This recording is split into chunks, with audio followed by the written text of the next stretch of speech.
మనకు ఆయన ఇచ్చినటువంటి ఈ సందర్భాన్ని బట్టి ఆయన యొక్క వాక్యాన్ని మనం నేర్చుకున్నాం. గత వారం మనం ఏం మాట్లాడుకున్నాము అంటే, దేవుని రాజ్యము శాశ్వతమైనది. దేవుని రాజ్యమే క్రీస్తు సంఘము.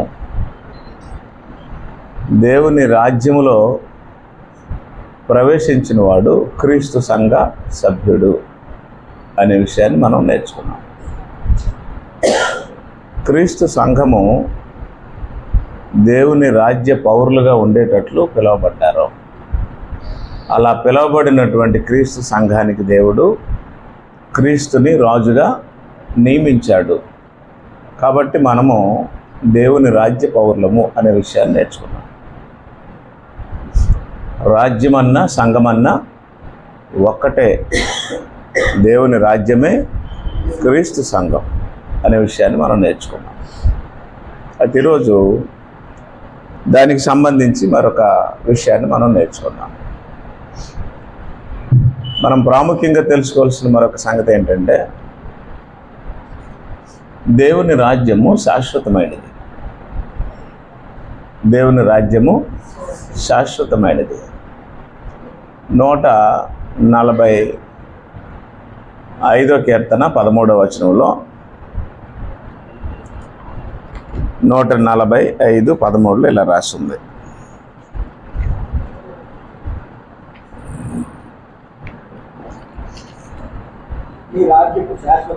నీ రాజ్యము అంటే దేవుని రాజ్యము శాశ్వత రాజ్యము.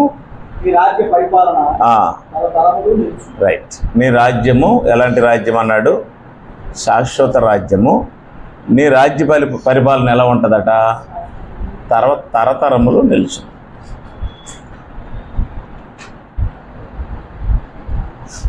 మీకు ఇక్కడ ఉంటేనే మీకు అర్థమవుతుంది దేవుని రాజ్యం ఎలాంటిదని చెప్పాడు అంటే, దేవుని రాజ్యం శాశ్వతమైనది. దేవుని రాజ్యము శాశ్వతమైనది. ఆ రాజ్యానికి అంతము లేదు. ఆ రాజ్యానికి అంతము లేదు. అంతము లేని దేవుని రాజ్యం. దానియేలు గ్రంథం 2:44 వచనంలో కూడా ఆ రాజ్యాన్ని గురించి మాట్లాడి ఏం చెప్పాడంటే, యుగ యుగములు నిలిచేది దేవుని రాజ్యం.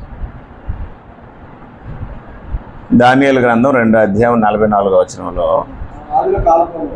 ఆ రాజుల కాలములలో పరలోకమందున్న దేవుడు ఒక రాజ్యం, అంటే రామరాజుల కాలములో దేవుడు పరలోక రాజ్యాన్ని భూమి మీద స్థాపిస్తాడు. అది గుర్తుంచుకోండి. ఆ రాజ్యానికి ఏముండదు? ఆ రాజ్యానికి అన్నటికీ నాశనం ఉండదు. ఆ రాజ్యము దానిని ఎవరైతే పొందుతారో వారికే చెందుతుంది, కానీ మరి ఎవరికి చెందదు. ఆ రాజ్యము ముందు చెప్పిన రాజ్యములన్నిటినీ పగలగొట్టి నిర్మూలన చేయను. కానీ ఈ రాజ్యం మాత్రం ఎంతకాలం ఉంటుంది? యుగ యుగములో ఉండేది దేవుని రాజ్యం.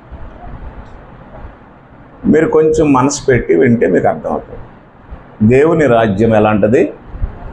శాశ్వతమైనది. దేవుని రాజ్యము శాశ్వతమైనది, అంతము లేనిది, యుగ యుగములు ఉండేది. రాజ్యము అలాంటిది అన్నమాట. రాజు కూడా అలాంటి వాడే. దేవుడు ఘనమైన మహారాజు. ఘనమైన మహారాజు అయిన ఈ దేవుడు అంతము లేనివాడు. ఆయనకు ఆది లేదు, అంతము లేదు. ఆది అంతము లేకుండా దేవుడు సజీవుడు ఎలా ఉన్నాడో ఏ మానవుడికి తెలియదు. దేవుడిని గురించి మానవుడు చెప్పగలడు, ఆయన ఉనికిని గురించి మానవుడు చెప్పలేడు. ఆయన ఎప్పటి నుంచి ఉన్నాడో ఏ మానవుడికి తెలియదు. ఆయన గురించి చెప్పాలంటే ఆయనే చెప్పాలి. ఆయన తర్వాత ఉన్నవారు ఆయన గురించి చెప్పలేరు. ఆయనకి పైన ఎవడూ లేడు. హలో, మీకు అర్థం అవట్లేదా? ఆయన పైన ఎవడూ లేడు ఆయన ఎలాంటోడని చెప్పడానికి. దేవునికి పైగా ఎవరు లేరు. దేవునికి పైగా ఎవరైనా ఉండి దేవుడు ఇలాంటోడు అని చెప్పగలరు, కానీ దేవునికి పైగా ఎవరు లేరు, ఆయనే ఉన్నాడు. అప్పుడు మరి ఎవరు చెప్పగలరు దేవుని గురించి అంటే ఆయనే చెప్తాడు. ఆయనే చెప్పాడు, నేనే దేవుడును, నేను తప్ప వేరొక దేవుడు లేడని. ఇంకెవరు చెప్పలేరు. ఇంకెవరైనా చెప్పిన వాళ్ళు ఉంటే ఆయనకి పైన ఆయన మించిపోయిన వాళ్ళు ఉండాలి. అలాంటి వాడు ఎవడు లేడు. దయచేసి మీరు అర్థం చేసుకోండి నేను చెప్పే విషయం. సాల్మన్ రాజు ఎలాంటోడో చెప్పాలంటే నా మీద ఎవరో ఒకరు ఉండి, నా పక్కన ఎవరో ఉండి చెప్పగలరు. కాబట్టి ఎవరిని అడిగినా చెప్పేస్తారు నా గురించి, దేవుడి గురించి. దేవుని మీద ఎవరైనా ఇంకా దేవుని కంటే గొప్ప వాళ్ళు ఉండి, దేవుని కంటే అతీతులు ఉండి, దేవుని కంటే ముందున్న వాళ్ళు ఎవరైనా ఉండి దేవుడు ఇలాంటి వాడు అని చెప్పిన వాళ్ళు ఎవరు లేరు. దేవుడే చెప్పాలి. దేవుడే చెప్పాడు, నేనే దేవుడును, నేను తప్ప వేరొక దేవుడు నీకు ఉండకూడదని చెప్పాడు. ఆకాశం అందు కానీ, భూమి మీద కానీ, భూమి అందు నేల అందు కానీ, భూమి క్రింద కానీ, నేల అందు కానీ నేను తప్ప వేరొక దేవుడు నీకు ఉండకూడదని చెప్పాడు.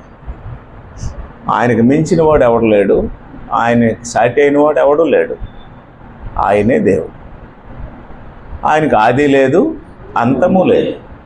ప్రకటన గ్రంథం 1వ అధ్యాయము 8వ వచనంలో ఆల్ఫాయు ఒమేగయు నేనే అన్నాడు. ఆల్ఫా ఒమేగా అనేవి గ్రీకు ఆల్ఫాబెట్లో మొదటి అక్షరం, చివరి అక్షరం. A to Z అంటాం కదా, ఆల్ఫా ఒమేగా.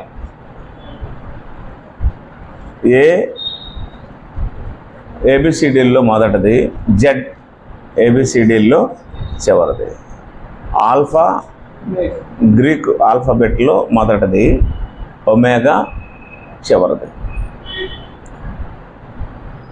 కాబట్టి దేవుడు ఏమన్నాడంటే A to Z నేను తప్ప వేరొక దేవుడు లేడని అలా చెప్పాడు.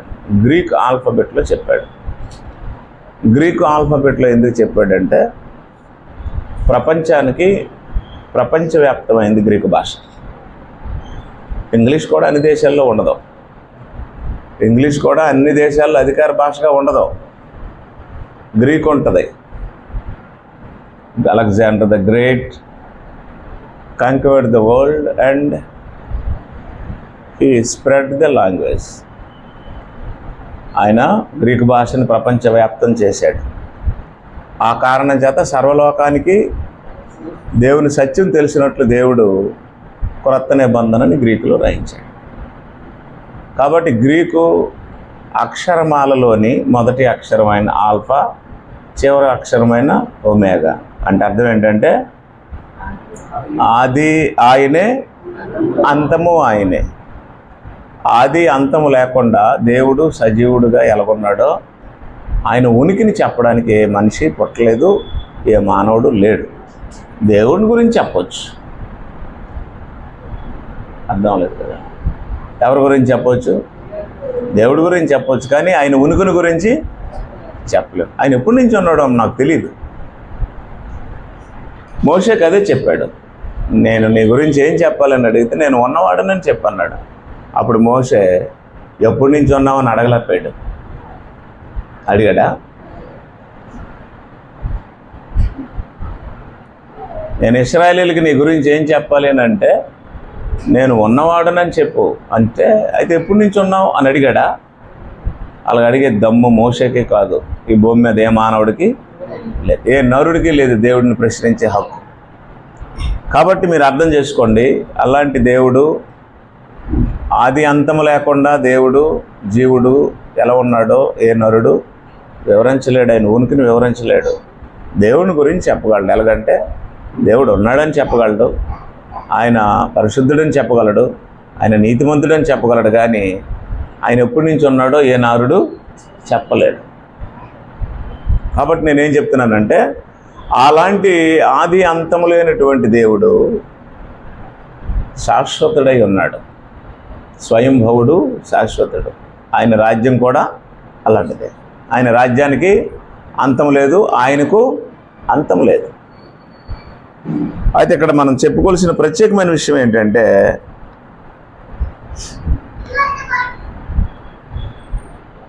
ఆయన రాజ్యము అంటే ఆయన పరిపాలన అని అర్థం. ఇది మీరు ఎప్పుడు మనసులో పెట్టుకోండి. రాజ్యం అంటే పరిపాలన అని అర్థం.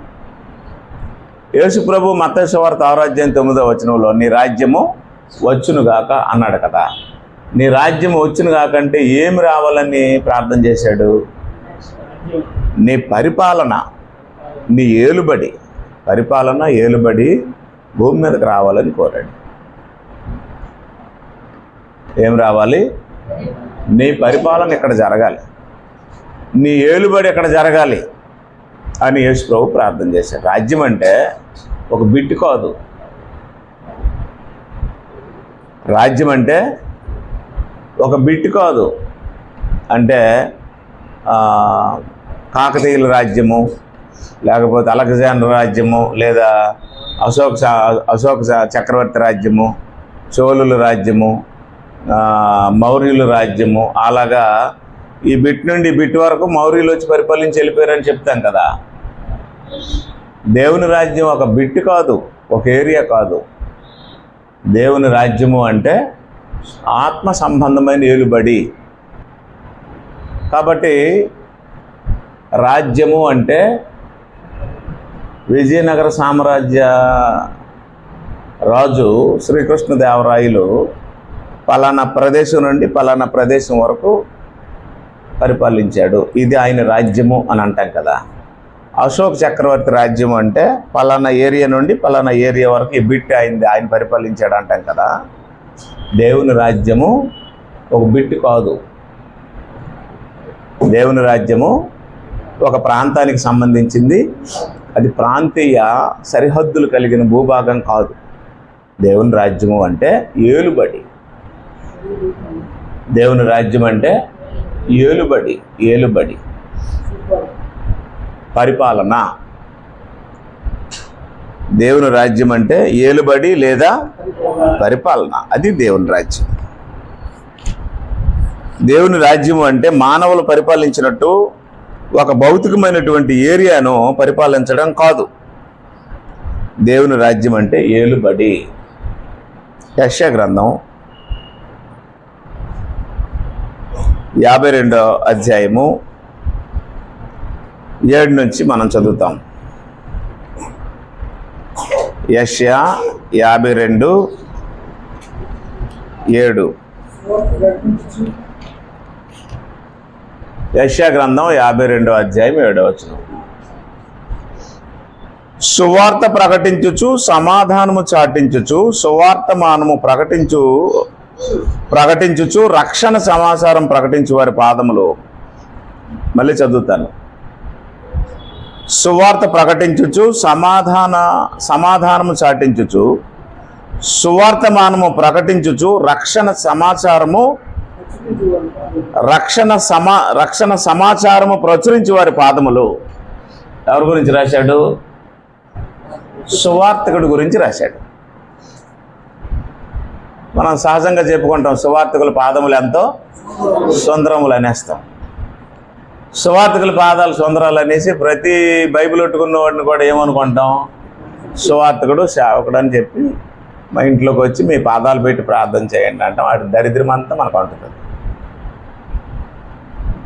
ఇక్కడ సువార్తకుడు గురించి రాశాడు 7వ వచనంలో. సువార్త ప్రకటించుచు సమాధానము చాటించుచు సువార్తమానము ప్రకటించుచు రక్షణ సమాచారము ప్రచురించి వాని పాదములో.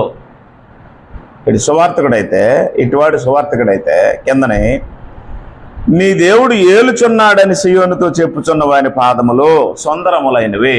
అంటే సువార్తకుడు అంటే ఎవరై ఉండాలి? దేవుని రాజ్య సమాచారం తెలిసిన వాడు సువార్తకుడు. ఎవడు పడితే వాడు సువార్తకుడు కాదు.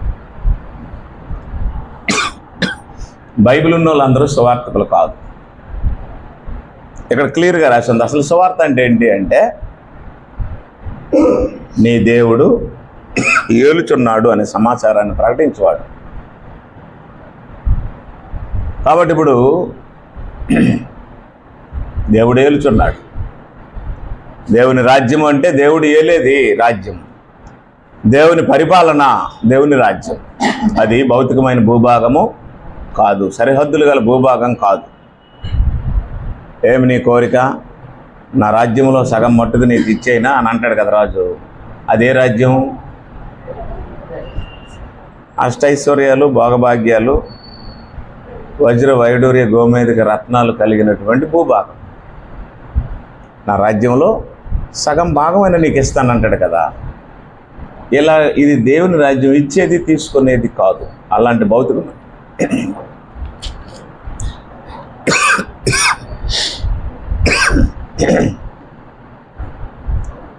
దేవుని రాజ్యం భౌతికమైనది కాదు. దేవుని రాజ్యం దేవుని ఏలుబడి.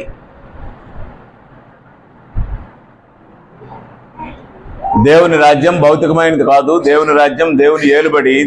దేవుడు పరిపాలన చేయడు. అలాంటి ఒక చిత్తము, ఆయన చెప్పింది చెప్పినట్టు జరిగే ఒక చిత్తము పరలోకంలో జరుగుతుంది. అదే చిత్తం ఎక్కడ జరగాలని దేవుడు అనుకున్నాడు? భూమి మీద జరగాలని తనలో తాను నిర్ణయించుకున్నాడు. ఎఫెసీ పత్రిక 1వ అధ్యాయము,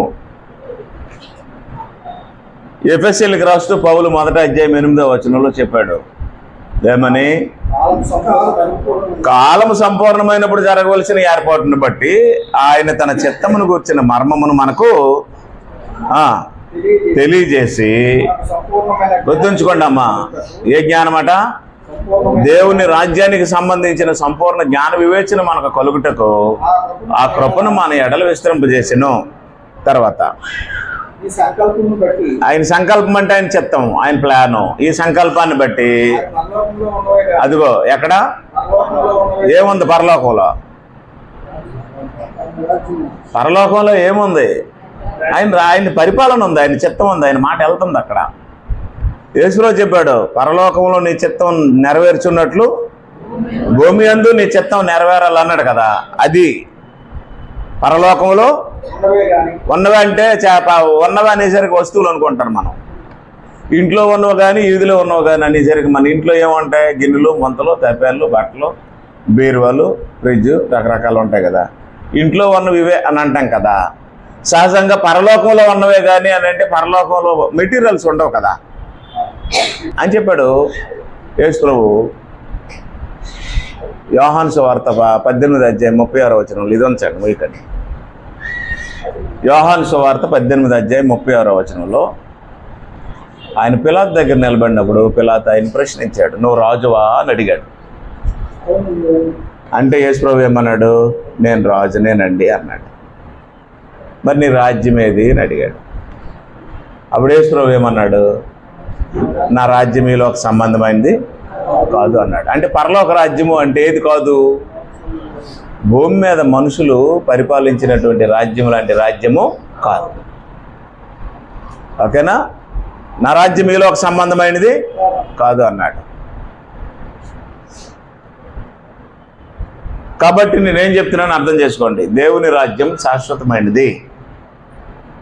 దేవుని రాజ్యం శాశ్వతమైనది, ఆది అంతము లేని దేవుని రాజ్యం అది. దేవుడికి ఆది లేదు, అంతము లేదు. ఆది అంతము లేని దేవుడు. ఆయన రాజ్యం కూడా ఆది లేదు, అంతము లేనటువంటి రాజ్యం దేవుని రాజ్యం.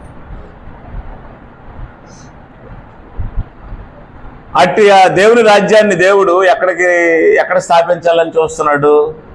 భూమి మీద కూడా ఆయన రాజ్యాన్ని స్థాపించాలని. 8వ వచనం, ఎఫెసీ పత్రిక 1వ అధ్యాయం 8వ వచనం.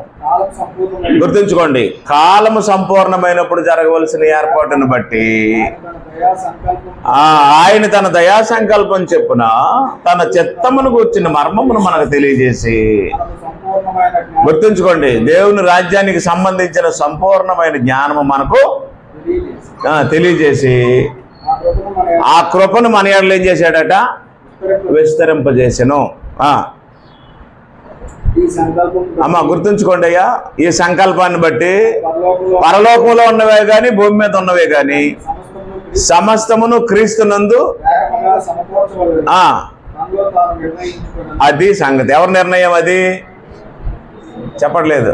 ఎవరు నిర్ణయించుకున్నారు? దేవుడు నిర్ణయించుకున్నాడు. ఏమని? ఏ రాజ్యము, ఏ చిత్తమైతే, ఏ పరిపాలన అయితే పరలోకంలో జరుగుతుందో అదే రాజ్యం, అదే చిత్తం ఎక్కడ జరగాలి? భూమి మీద జరగాలి అని ఎవరు నిర్ణయించుకున్నారు? దేవుడు నిర్ణయించుకున్నాడు. అది భూమి మీదకి దేవుని రాజ్యం రావాలని నిర్ణయించుకున్నాడు. అదే మాట యేసుప్రభు చెప్పాడు మత్తయి సువార్త 6:9 మత్తయి సువార్త 6:9 యేసుప్రభు ఏం చెప్పాడంటే, పరలోకమందున్న మా తండ్రి, పరలోకమందున్న మా తండ్రి, అలా లేదా? పరలోకమందున్న మా తండ్రి నీవు పరిశుద్ధుడువు అని అర్థం. దేవుడు ఎవరు? నీవు పరిశుద్ధుడువు. అది సంగతి. ఇప్పుడేం రావాలన్నాడు? నీ రాజ్యం వచ్చుగాక, నీ చిత్తం పరలోకమందు నెరవేర్చున్నట్లు భూమి మీదను నెరవేరును గాక అన్నాడు. యేసు ప్రభు ప్రార్థన చేసినప్పుడు శరీరంతోనే ఉన్నాడు కదా. యేసు ప్రభు ప్రార్థన చేసినప్పుడు శరీరంతోనే ఉన్నాడు. అయితే యేసు ప్రభు ఏమని ప్రార్థన చేశాడు అంటే, పరలోకమందు నీ చిత్తము నెరవేర్చున్నట్టు అది ఎక్కడ నెరవేరాలి? భూమి మీద నెరవేరాలి అన్నాడు కదా. తెలిసి అన్నాడా, తెలియక అన్నాడా? అంటే యేసుప్రభు కాబట్టి, నేను ప్రశ్న వేసాను కాబట్టి, యేసుప్రభు కాబట్టి తెలిసి అన్నాడు అనేస్తారు.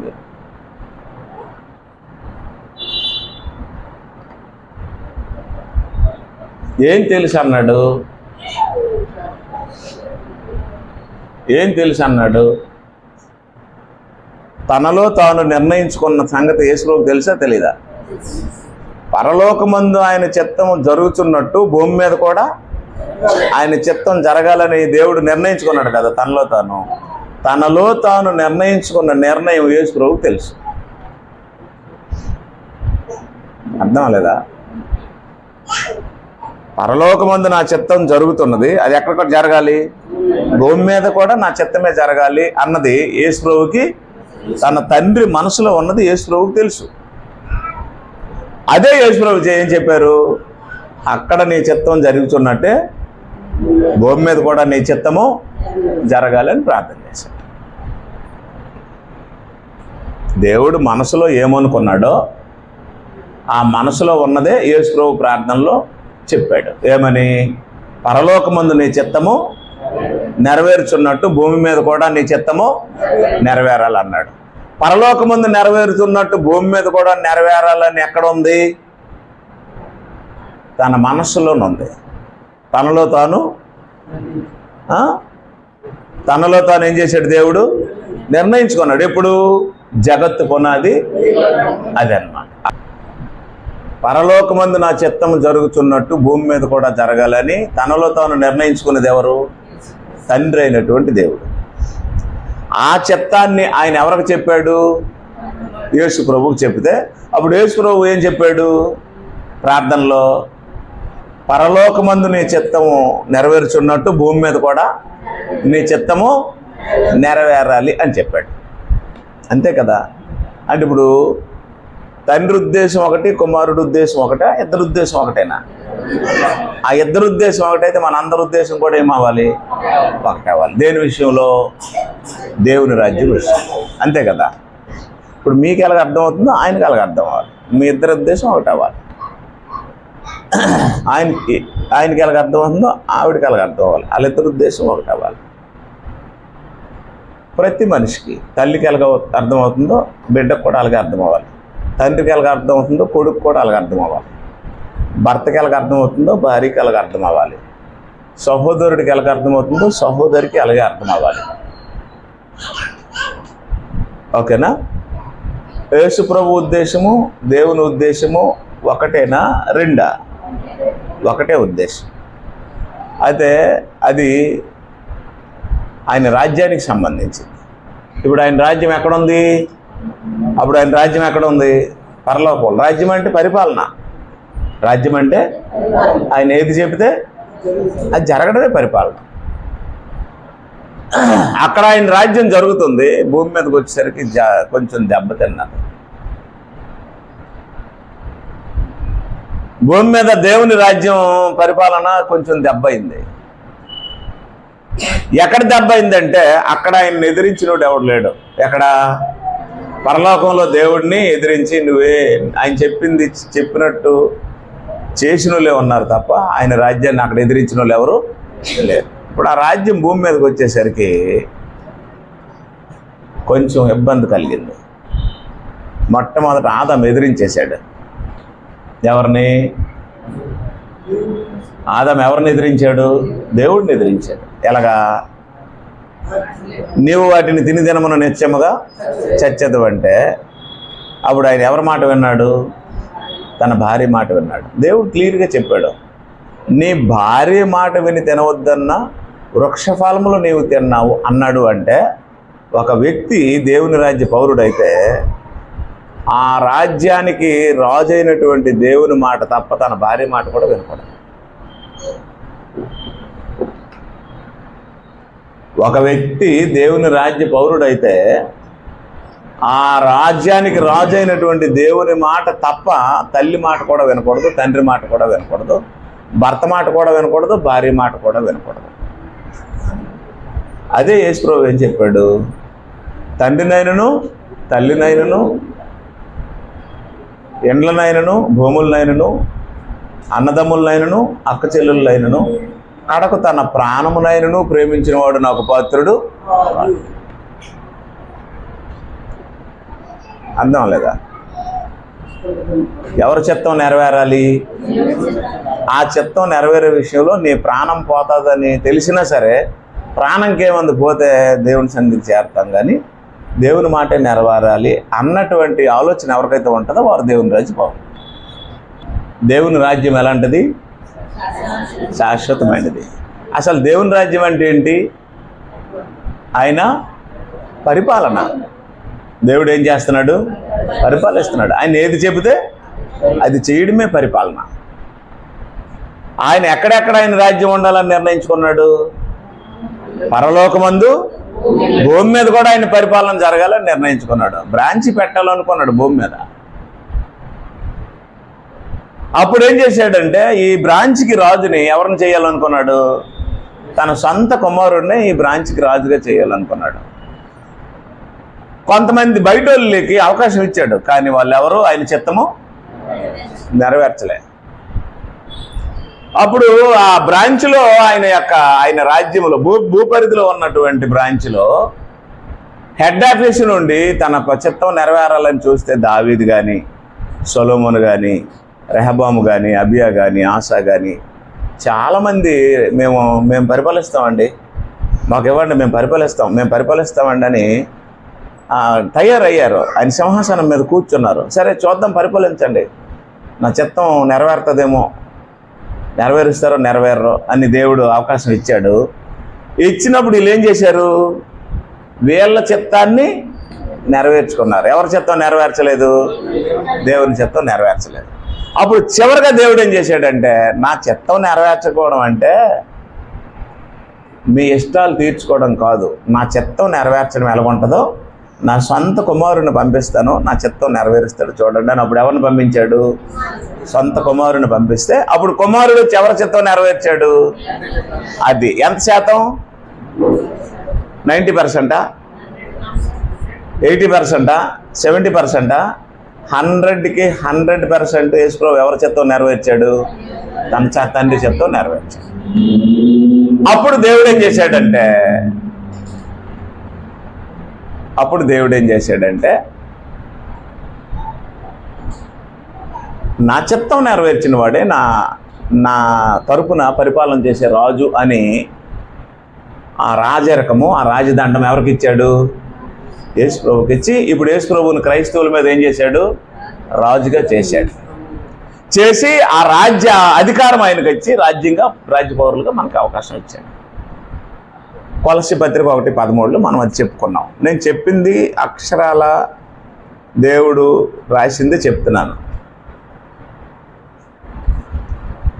కొలస్సీ పత్రిక 1:13 ఇలాగుందమ్మా, ఆయన మనలను అంధకార సంబంధమైన అధికారములో నుండి విడుదల చేసి తాను ప్రేమించిన తన కుమారుని యొక్క రాజ్య నివాసులనుగా చేసెను. ఇప్పుడు రాజ్యం ఎవరు?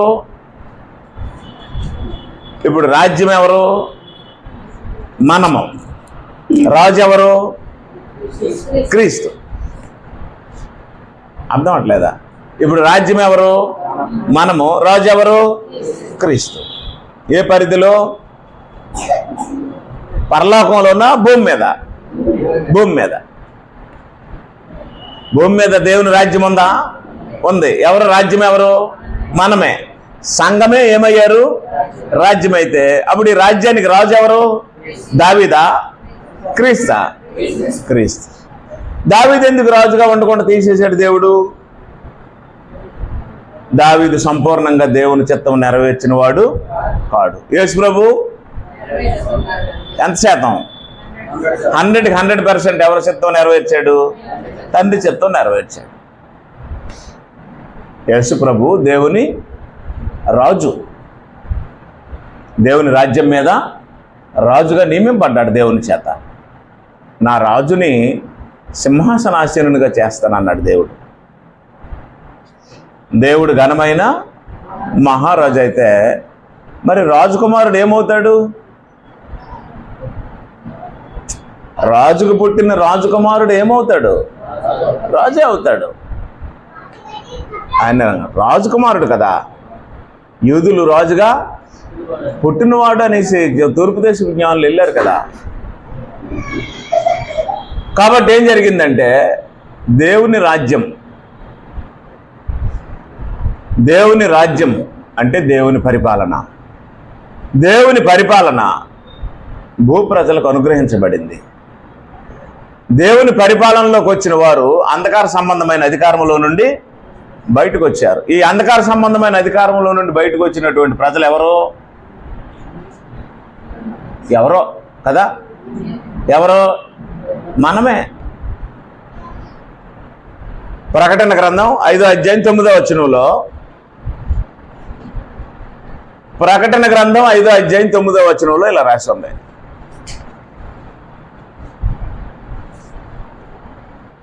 ఏమని రాసి ఉంది? ఆ పెద్దలు నీవు ఆ గ్రంథమును తీసుకుని దాని ముద్రలో ఇప్పుడు నియోజకుడు. గుర్తుంచుకోండి, నీవు వధింపబడిన వాడవై ఏమిచ్చాడు? నీ రక్తం ఇచ్చి ప్రతి వంశములో ఆయా భాషల మాట్లాడు వారిలో, ప్రతి ప్రజలో, ప్రతి జన్మలో. అది సంగతి అండి. దేవుని కోసం మనుషులు ఏం చేశాడట? దేవుని కొరకు మనుషులను కొని మా దేవునికి వారిని ఒక రాజ్యముగా, యాజకులుగా చేసిద్దు అన్నాడు. దేవుని కొరకు మనుషులు ఏం చేశాడు? ఎవరు కొన్నోడు? ఎవరు అమ్మా కొన్నోడు? ఎవరు? దేవుని కొరకు మనుషులు కొన్నోడు సాధు సుందర సింగ్ యేసు ప్రభువా? దేవుని కొరకు మనుషులు కొన్నోడు జాషువా డానియేలా? యేసు ప్రభువా? దేవుని కొరకు మనుషులు కొన్నోడు కెనడియన్ బాప్టిస్ట్ స్థాపకుడా? యేసు ప్రభువా? దేవుని కొరకు మనుషులను ఏమిచ్చుకున్నాడు? అక్కడ రాశాడు, నీ రక్తం ఇచ్చుకున్నావు అన్నాడు. కొన్ని ఏం చేశాడట? దేవుని కొరకు ఒక రాజ్యముగా యాజకులుగా చేశాడు. కాబట్టి ఇప్పుడు దేవుని రాజ్యం ఎవరు? నిన్ను రక్తం ఇచ్చుకున్నాడు, నువ్వే దేవుని రాజ్యం. అయితే నీ రాజు ఎవరు? చెప్పట్లేదు. నువ్వు రాజ్యం అయితే నీ మీద రాజుగా ఎవరున్నారు? నీ మీద రాజుగా దావీదు కాడు. చాలా మంది ఏమన్నారంటే దావీదులాగా నాట్యం ఆడి దేవుని స్తుతించుదాం అంటున్నారు కదా. No no no no. దావీదు యూదులకు రాజు, క్రైస్తవులకు రాజు కాదు. కాబట్టి దావీదు మనకు మాదిరి కాడు. దావీదు మనకు మాదిరి అని బైబిల్లో ఎక్కడా లేదు. మనకు మాదిరి ఎవరు? మన రాజే మన మాదిరి. యథా రాజా తదా ప్రజ అన్నారు కదా. మన రాజు దావీదు కాడు. మన రాజు ఎవరు? క్రీస్తు.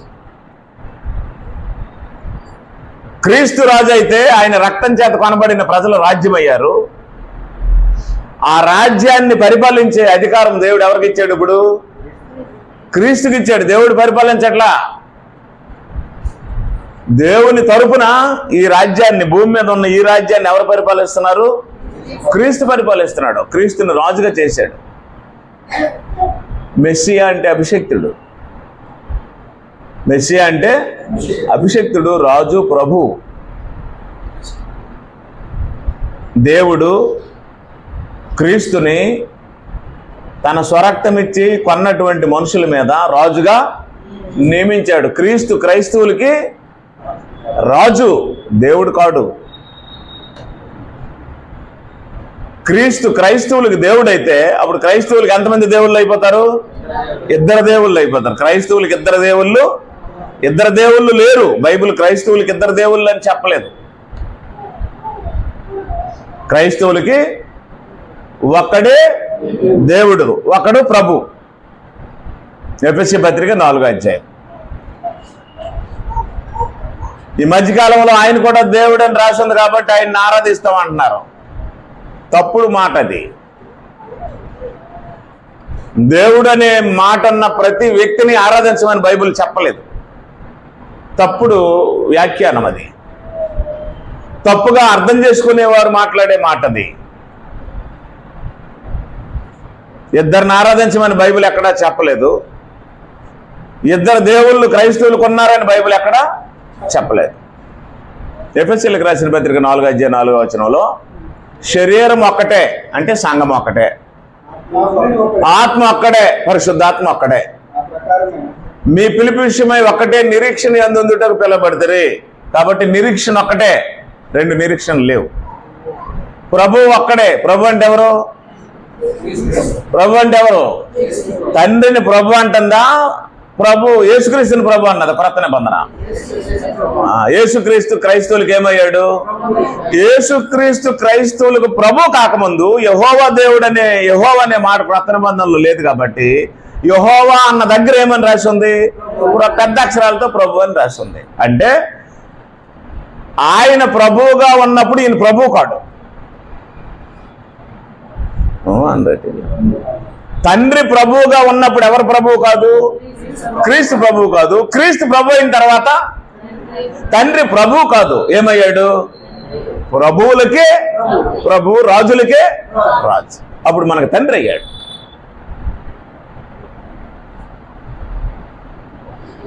మనకిద్దరు ప్రభువులు ఉన్నారా?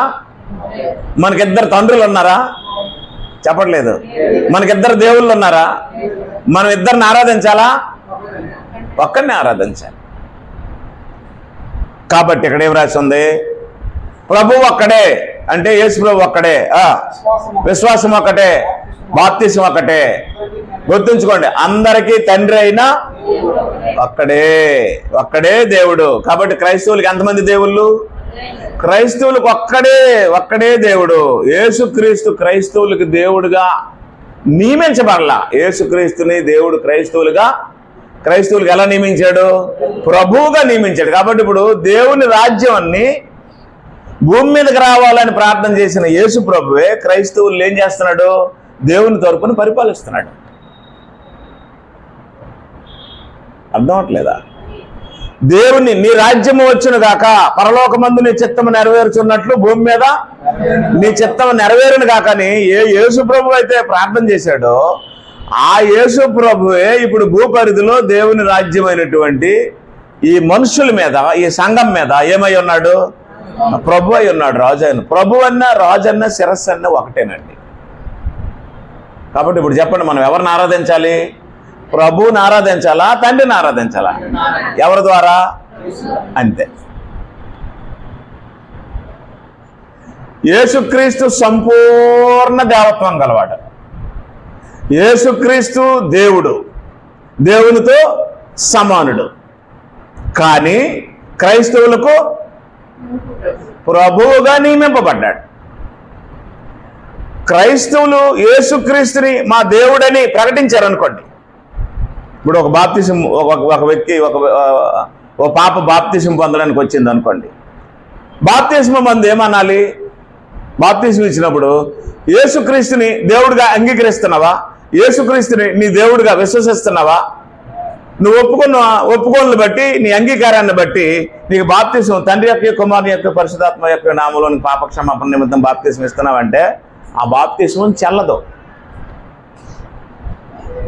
ఆ బాప్తిస్మము చెల్లదు. రోమా పత్రిక 10వ అధ్యాయం, రోమిలకు రాసిన పత్రిక 10వ అధ్యాయం 9వ వచనం. అదేమనగా, గుర్తుంచుకోండి అమ్మా, క్రైస్తవులకి అపోస్తలుడైన పౌలు, రోమా ప్రాంతంలో ఉన్న క్రైస్తవులకు అపోస్తలుడైన పౌలు ఏం చెప్తున్నాడు? యేసు ప్రభు అని. అది సంగతి. యేసు దేవుడు అన్నావా, సరే, నీ రక్షణ పోయింది. యేసు దేవుడే, నీకు దేవుడు కాడు. నీకు యేసు దేవుడైతే అప్పుడు ఎంతమంది అయిపోతారు? ఇద్దరని ఎక్కడ నీకు బైబిల్లో లేదు. బోధకులే కన్ఫ్యూజ్ అయిపోతున్నారు ఈ విషయాల్లో. బోధకులకే అర్థం అవ్వట్లేదు. ఇది కొత్త బోధ అంటున్నారు. ఇదేం కొత్త బోధ కాదు, పాత బోధే. అయితే ఎవరికి కొత్త?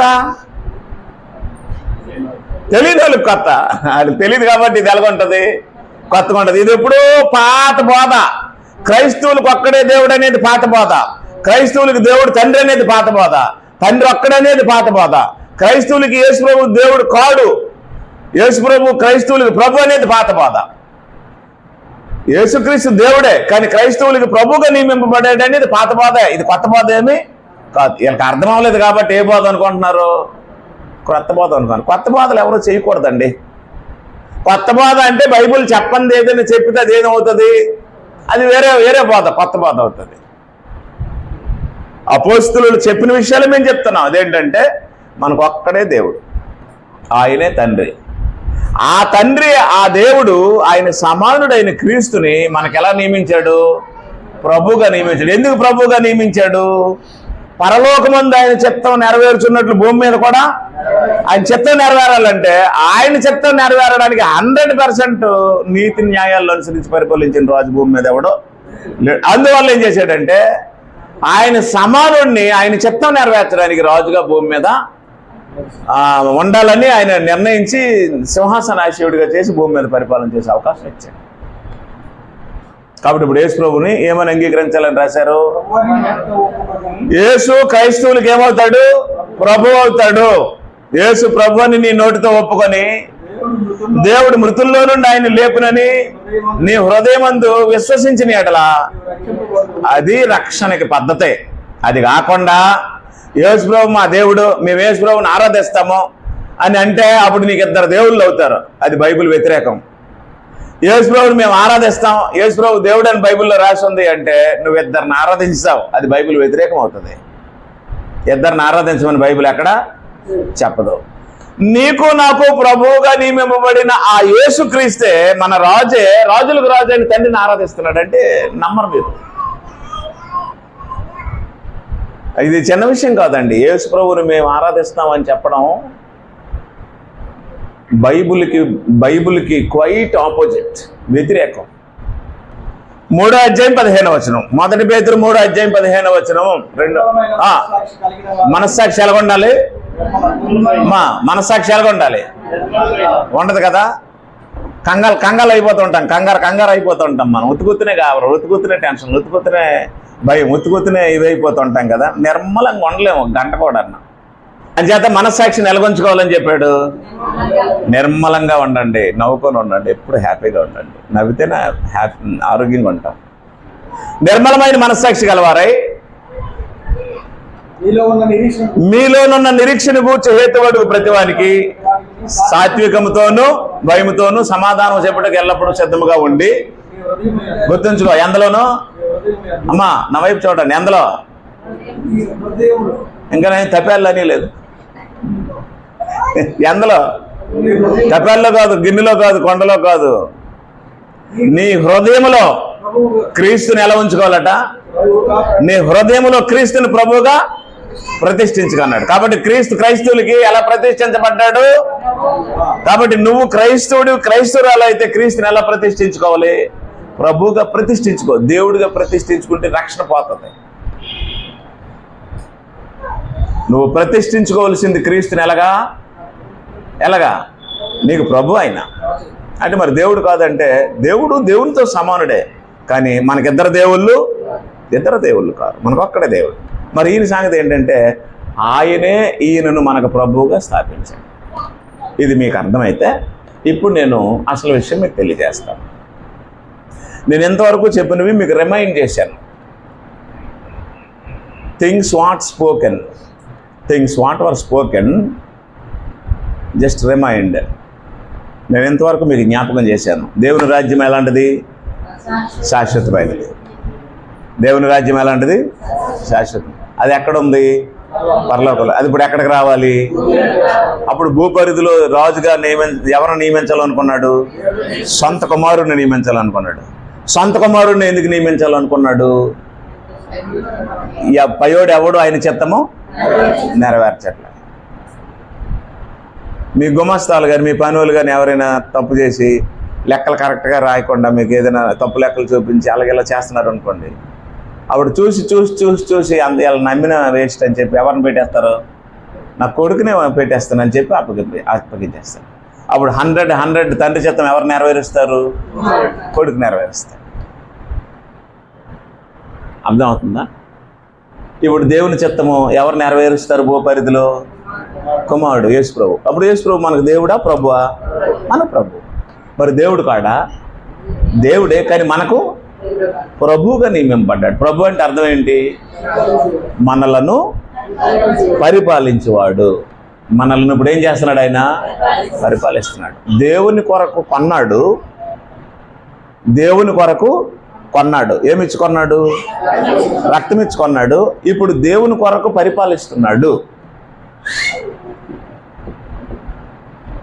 దేవుని కొరకు రక్తం ఇచ్చి కొన్నాడు. ఇప్పుడు దేవుని కొరకు మనల్ని ఏం చేస్తున్నాడు? పరిపాలిస్తున్నాడు. పరిపాలిస్తున్నప్పుడు పరిపాలన ఎలాగుంటుందో మనకు తెలియాలి. ఓకేనా?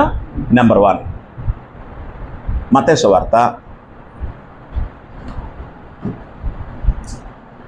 11:29.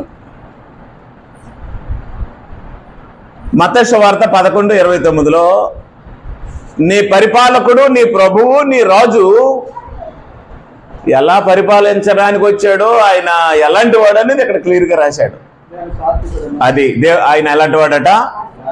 నేను సాత్వికుడను దేన మనస్సు గలవాడును కనుక మీ మీద నా కాడెత్తుకొని నా యొద్ద నేర్చుకొనుడి అన్నాడు. అప్పుడు మీ ప్రాణమునకు విశ్రాంతి కలుగుచేతును అన్నాడు. అంతేనా? కాదు. అప్పుడు మీ ప్రాణములకు విశ్రాంతి దొరుకును అన్నాడు. విశ్రాంతి అంటే ఏంటి? ఉద్యోగం రిటైర్ అయిపోయిన తర్వాత వచ్చేదా? విశ్రాంతి అంటే ఏంటి? విశ్రాంతి ఇంతకీ దేనికి విశ్రాంతి అన్నాడు? రెస్ట్ లేదండి, ఈ మధ్య బిజీ అయిపోయిందండి, ఈ రోజంతా రెస్ట్ తీసుకుందాం అనుకోండి అన్నాను అనుకోండి. దేనికి రెస్ట్? శరీరానికి రెస్ట్. ఆ రోజంతా పడుకుంటే కళ్ళుకి రెస్ట్ దొరుకుతుంది, మైండ్కి రెస్ట్ దొరుకుతుంది. కాబట్టి నేనేం చెప్తున్నానంటే శరీరానికి సంబంధించిన విశ్రాంతి కాదు ఇది. అవునా? శరీరానికి సంబంధించిన నెమ్మది కాదు ఇది. ఈ విశ్రాంతి దేనికి సంబంధించింది అన్నాడు? ప్రాణానికి సంబంధించిన విశ్రాంతి. యేసుప్రభు ఏం చెప్పాడంటే నేను సాత్వికుడను దేన మనసు గలవాడును కనుక మీ మీద నా కాడి ఎత్తుకొని నా యొద్ద నేర్చుకొనుడి అన్నాడు. ఇప్పుడు ఒకసారి నా మొహం చూడండి. మన రాజు ఎలాంటోడు? మన రాజు ఎలాంటోడు? యాక్చువల్గా దీనుడు. సాత్వికము అంటే నియమముకు లోబడినతనం. ఏది చెబితే అది చేసేవాడు సాత్వికుడు. గుణం ఎలాంటిది అంటే దీనత్వం గల గుణం గలవాడు. అది చెప్పాడు. నేను దీనుడును అని చెప్పాడు యేసుప్రభు. ఎవరు? అతిశయించేవాడా? దీనత్వం గలవాడా? దీనత్వం గలవాడు. కాబట్టి ఇప్పుడు యథా రాజా తదా ప్రజ అన్నారు కదా. మన రాజు ఎలాంటోడో ఆ రాజు పరిపాలనలో ఉన్న ప్రజలు కూడా అలాంటి వాళ్ళు అయితేనే అప్పుడు ఆ రాజ్యం ఏమవుతుంది? ఎవరి రాజ్యం అవుతుంది? క్రీస్తు రాజ్యం లేదా దేవుని రాజ్యం అవుతుంది. రాజు ఒకలాగుండి ప్రజలు ఒకలాగుంటే అప్పుడు ఆ రాజ్యం ఆయనది కాదు కదా. అర్థం లేదా? మత్తయి సువార్త 5:1.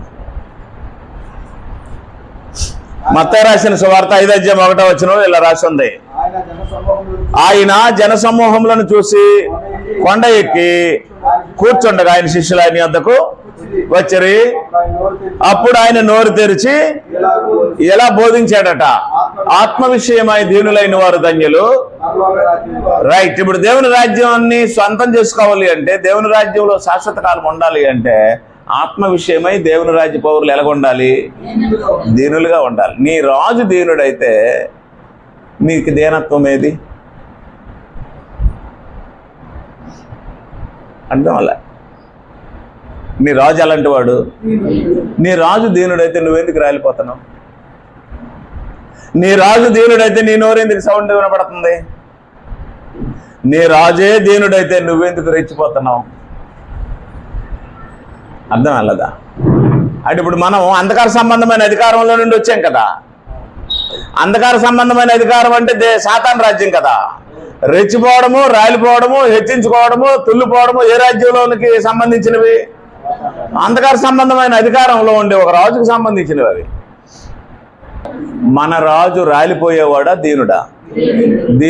దీనుడి పరిపాలనలో మనుషులు ఎలా తయారవ్వాలి?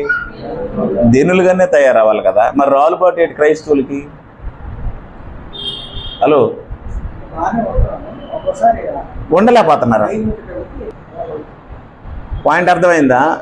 అంటే చెప్పినప్పుడు మాత్రం ఎలాగొంటున్నారు? కరెక్టేనండి, మన రాజు దీనుడేనండి, అదే ఆయనలాగా ఎవరు లేరండి, మన దీనుడండి అన్నప్పుడు ఏమంటే ఏం మనసు వచ్చేస్తుంది? దేని మనసు వచ్చేస్తుంది. అప్పుడు ఇది అయిపోయిన వెంటనే బయటికి వెళ్ళిపోతాం కదా.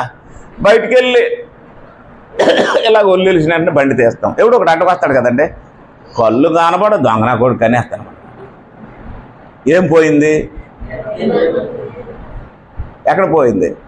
ఇల్లు గేట్ దగ్గరే. ఆవిడ వెంటనే మళ్ళీ నేను కనపడ్డాను అనుకో, అన్నాను సార్, మళ్ళీ వెంటనే వాడు కనపడ్డాను అనుకో, మళ్ళీ అడిగేసాను. అంటే ఒకసారి ధ్యానత్వం ఏం చేస్తుంది? వస్తుంది, ఒక్కోసారి పోతుంది. ఎవరిని చూస్తే వస్తుంది? సేవకుని చూస్తే వస్తుంది. ఎవరిని చూస్తే పోతుంది? ఎవరినో చూస్తే పోతుంది. అది ధ్యానత్వమా, వేషమా? అదే. దేవుని రాజ్యం అలాంటిది, వేషాలు వేసేది కాదు. అంటే మనకి ఏమర్థమైందంటే, క్రీస్తు సంఘం అర్థమైంది.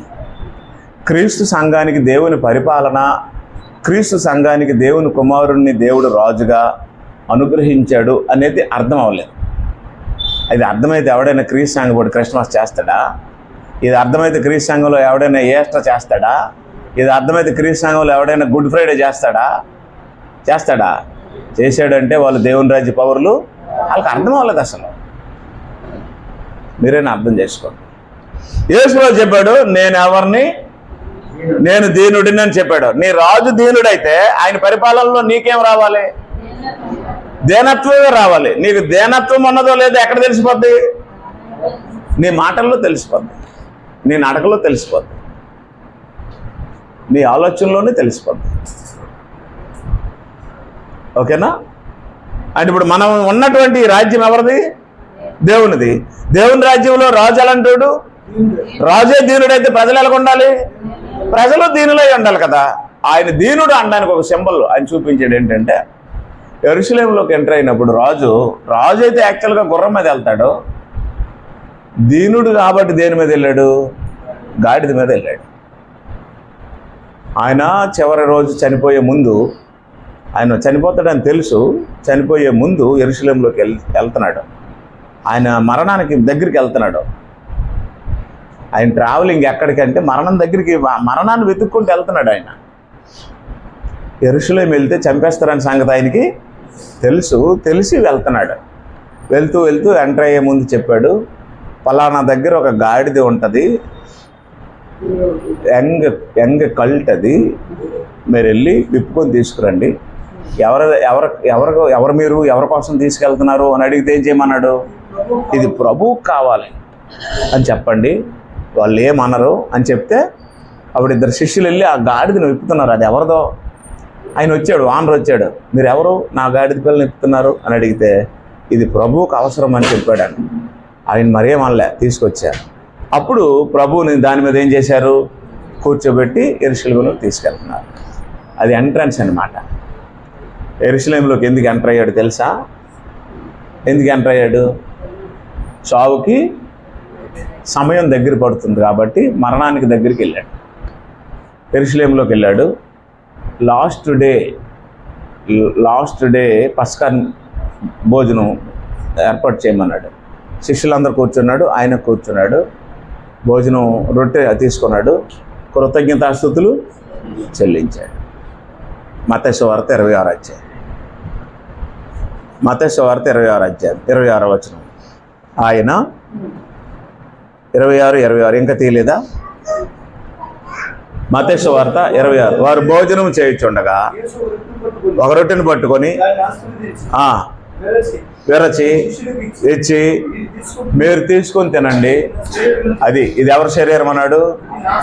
దిస్ ఈజ్ మై బాడీ అని చెప్పి, మీరు దీన్ని తీసుకొని తినండి. మరి ఆయన గిన్నె పట్టుకొని కృతజ్ఞతాస్తుతులు చెల్లించి వారికి ఇచ్చి, దీనిలోని మీరందరూ త్రాగుడి, ఇది నా రక్తం అని చెప్పాడు.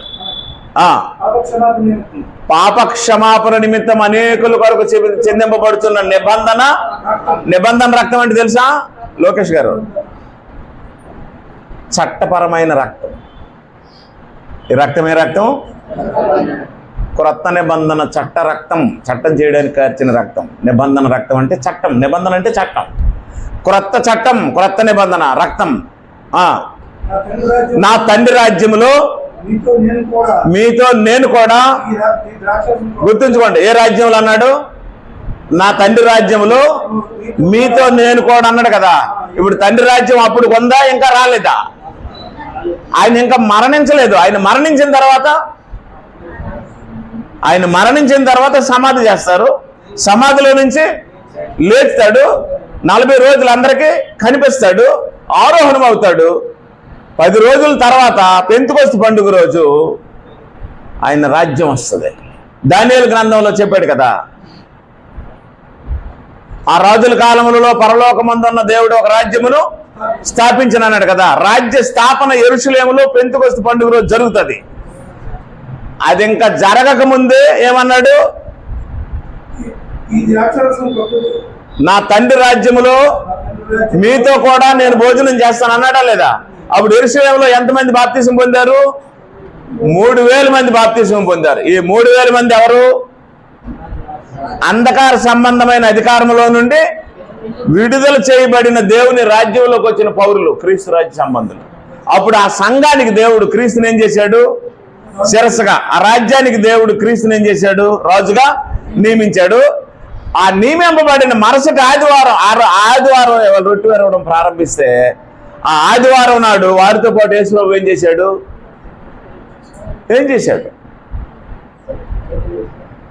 ప్రభురాత్రి భోజనం యేసుప్రభు మీతో పాటు నేను చేస్తానని చెప్పాడా చెప్పలేదా?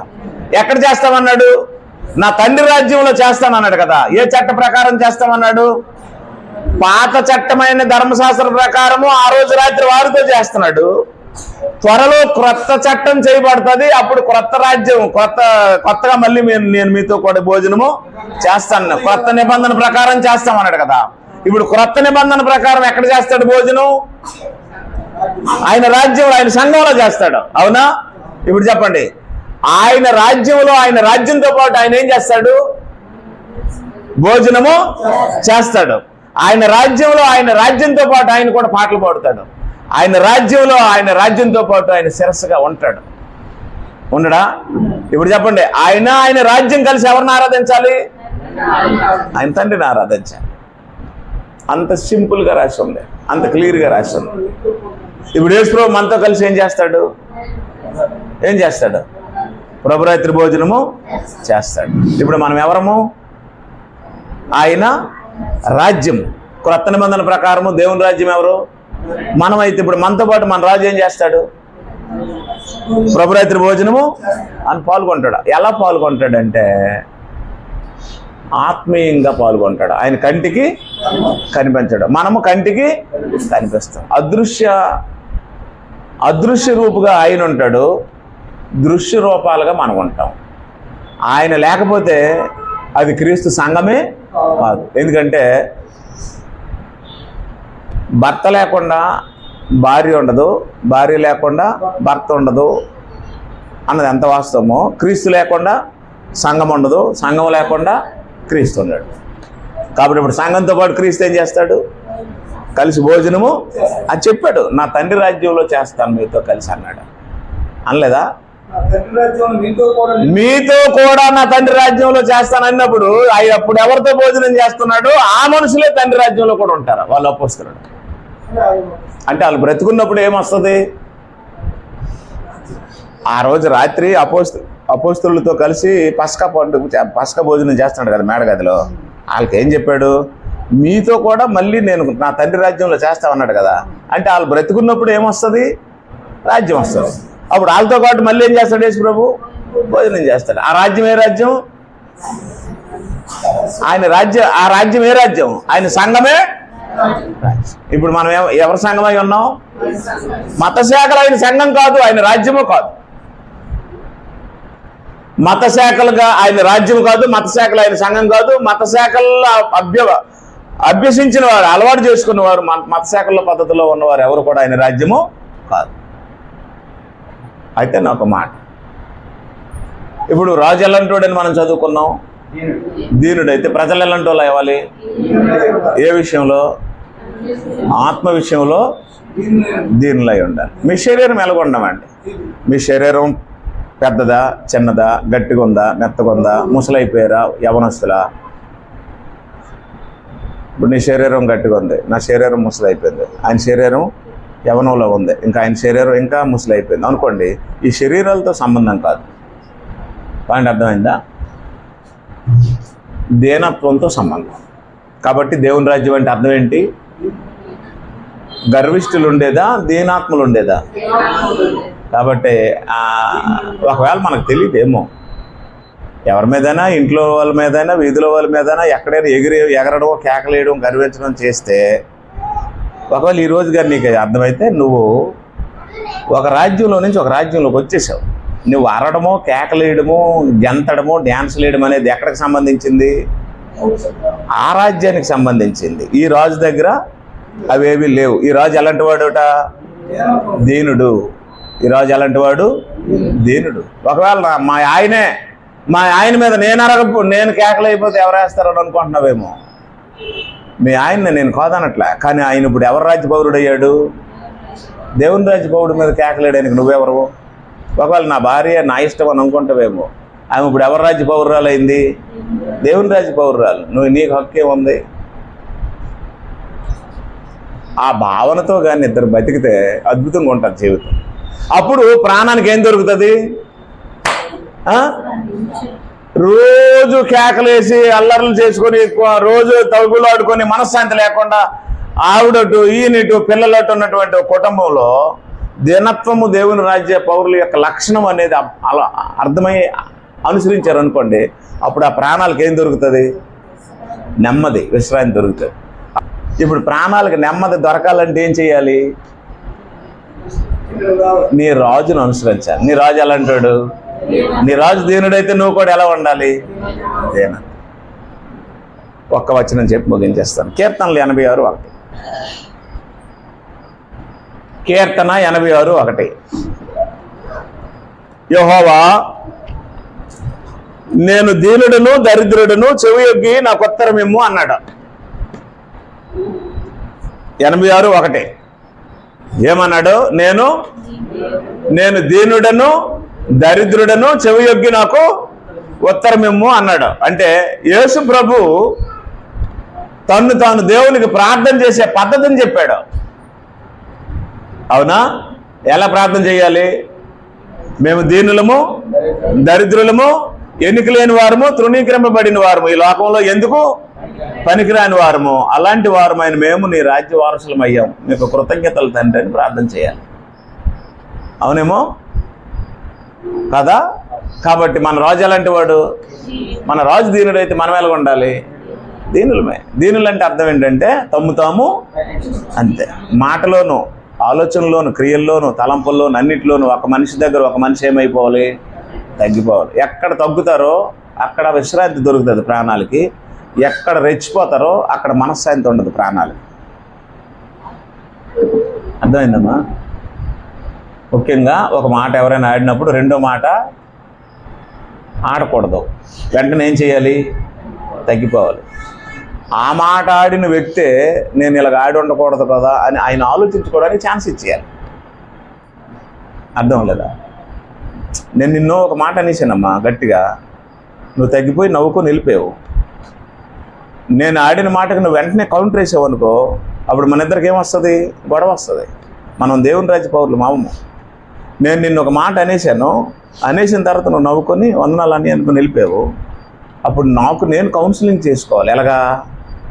నేను అంత మాట అనేసాను, కనీసం ఒక మాట కూడా ఆవిడ అనలేదు, పైపొచ్చి వందనాలు చెప్పి నవ్వుకొని వెళ్ళిపోయింది అంటే, ఎలాంటి సహోదరుని నేను ఇంకెప్పుడు ఇలాగా అనకూడదు అని చెప్పి నాకేమొస్తుంది? జ్ఞానోదయం అవుతుంది. కానీ ఏం చేద్దాం అంటే మనల్ని మనము తగ్గించుకుందాం. ఎలాగా? మన రాజులాగా. అంతే కదమ్మా. మన రాజు గర్విష్ట, అహంకార, కోపగొట్టోడా, ఏదైనా అంటే తిరిగి మళ్ళీ ఏదైనా అనేవాడా? ఏం చెప్పాడు? కుడి చెంప మీద కొడితే అది ఆయన రాజ్యం. అంటే మనకు ఒకటి అర్థమైంది, దేవుని రాజ్యం శాశ్వతమైనది. దేవుని రాజ్యం, ఆ రాజ్యమే దేవుడు ఎక్కడికి రావాలనుకున్నాడు? భూమి మీదకి రావాలనుకున్నాడు. దేవుని రాజ్యం యుద్ధాలు చేసి జయించేది అనుకున్నారు ఇంతకుముందు ఉన్న వాళ్ళందరూ. దావీదు శౌర్యంతో, శక్తితో యుద్ధం చేశాడు. సొలొమోను జ్ఞానంతో యుద్ధం చేశాడు. దావీదు దేవుని రాజ్యం ఏదనుకున్నాడు? యుద్ధంతో సాధించేది అనుకున్నాడు, ఫెయిల్ అయిపోయాడు. సొలొమోను ఏమనుకున్నాడు? జ్ఞానంతో దేవుని రాజ్యం పరిపాలించవచ్చు అనుకున్నాడు, ఫెయిల్ అయిపోయాడు. ఈ మిగతా రాజులందరూ కత్తులతో, బల్లెలతో, ఈటిలతో దేవుని రాజ్యాన్ని పరిపాలించవచ్చు అనుకున్నారు, అవన్నీ ఫెయిల్ అయిపోతే అప్పుడు ఒరే బాబు, దేవుని రాజ్యం కత్తులతో, గుదిలతో, దేవుని రాజ్యం బల్లెలతో జయించేది కాదు అని చెప్పి ప్రేమతో దేవుని రాజ్యాన్ని జయించాలని చెప్పి లాస్ట్కి ఎవరు వచ్చారు? సొంత కుమారుడు వచ్చాడు. యేసుప్రభు కత్తి పట్టుకున్నాడా? కర్ర పట్టుకున్నాడా? చెప్పట్లేదు. కొన్ని ఏమైనా గొడ్లు పట్టుకున్నాడా పరశురాముడిలాగా? మిగతా దేవుళ్ళు, దేవతలు అనబడేవారులాగా ఆయన చేతులు ఏమైనా ఆయుధాలు ఉన్నాయా? 4 చేతులుండి 4 చేతుల్లో ఏమున్నాయి? బొమ్మలకి ఆయుధాలు ఉన్నాయి. ఆయన చేతిలో ఏమైనా ఉన్నాయా? ఆయన్ని చంపేవారు చేతిలో ఆయుధాలు ఉన్నాయి, కానీ ఆయన దగ్గర ఏమి లేవు, ఆయుధాలు లేవు. మరి ఆయనకున్న ఆయుధం ఏంటి? ప్రేమ. యేసుప్రభుకి ఏముంది? ప్రేమ. యేసుప్రభు ప్రేమతో జయించాడు. అయితే ఇప్పుడు మనకెవరికి కూడా అది లేదు.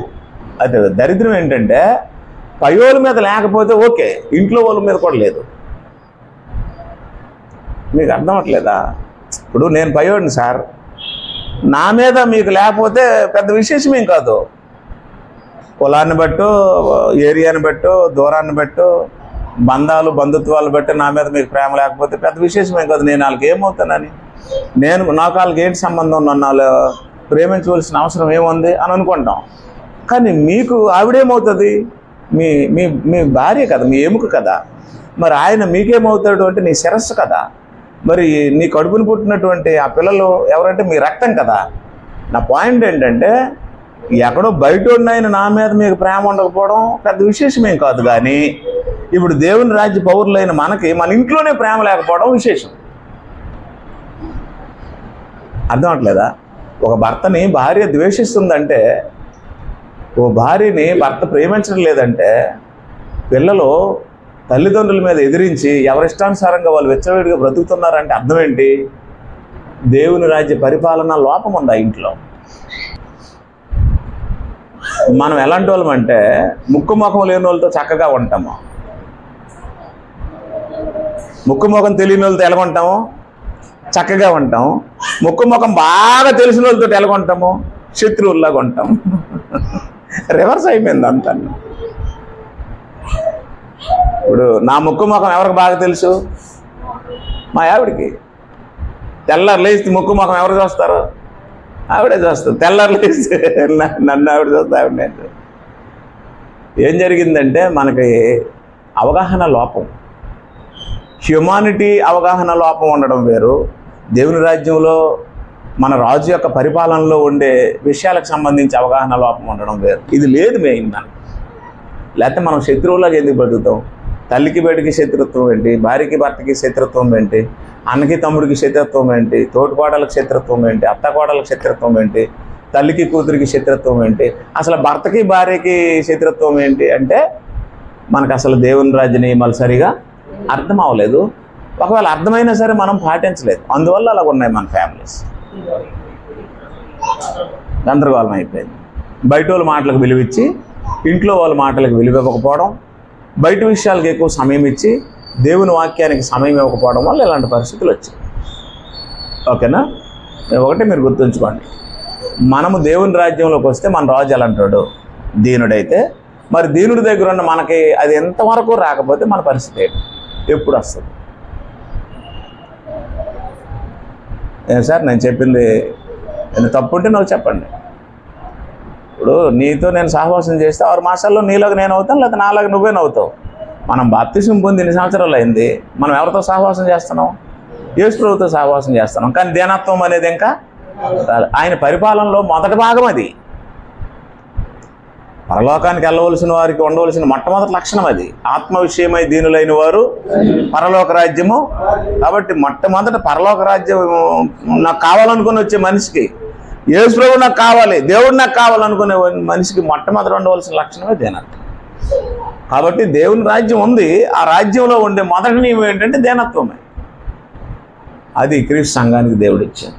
ఆ రకంగా ఎప్పుడైతే మనం ఆలోచిస్తామో, అవలంబిస్తామో, చచ్చిపోయే లోపైనా కొంత మారుతాం, లేకపోతే అలాగే పోతాం. మీ అందరికీ వందనాలు.